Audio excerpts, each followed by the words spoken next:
situation, it's important to eat whenever you can, little and often and often. The view is beautiful. No, Bear, it really isn't. Maybe the elements have gotten to you. Maybe it's the millipedes you've been eating. Ugh! I think I'd rather starve. This is Man vs. Wild for the Nintendo Wii.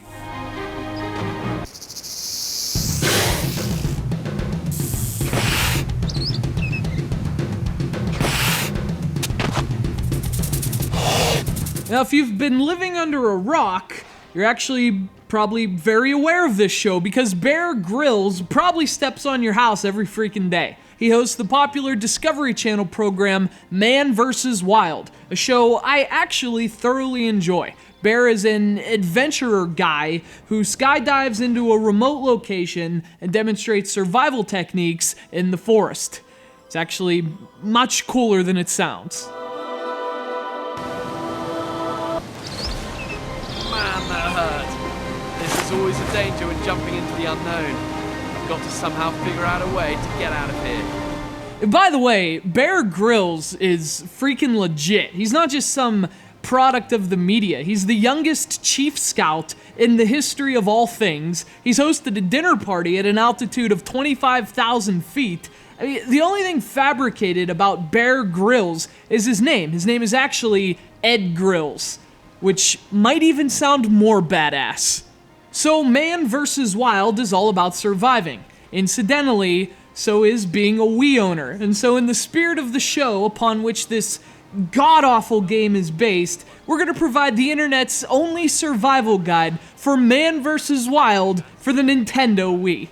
The only problem is we aren't going to jump out of a plane to start this, although the thing is, I'd rather jump out of a plane with my torso on fire than play this game. So that doesn't bode well for Man vs. Wild, but instead, we'll start with the loading screen. And the first thing you have to notice to ensure your survival, the second you see Crave Games, just eject the disc immediately. They've published some of the absolute worst Wii games ever, and that's scientifically proven.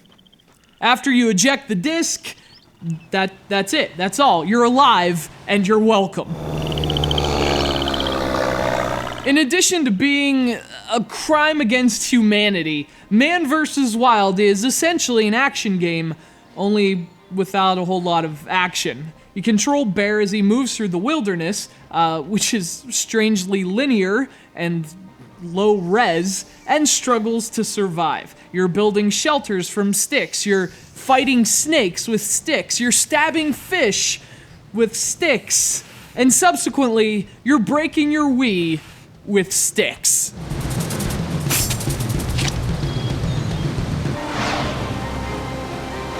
I love the idea that just because a game is on the Wii, that means it can get away with looking like a canceled Nintendo 64 game. Now, the Wii is the least powerful of the current generation hardware, but it's capable of a lot more than this. I mean, look at Mario Galaxy, look at Donkey Kong Country Returns, and then look at this, and tell me the hardware's to blame.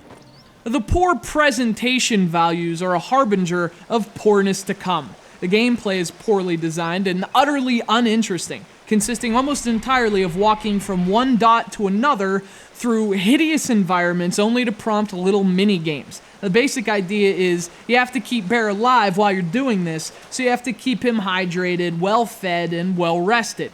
You do that by drinking water, eating animals, and sleeping. Now, the idea isn't bad, it actually makes sense given the context of the show, but the execution is just so terrible and boring and this is ridiculous. Man vs. Wild is a great television show, but it's also low-budget Wii software at its worst. And it's... well, I guess that basically sums it up. Well said, Bear. Watch the color of what you're cooking. If it gets too dark, you're burning it. If it's too pink, it isn't cooked enough. Keep turning that spit at an even speed for the best results.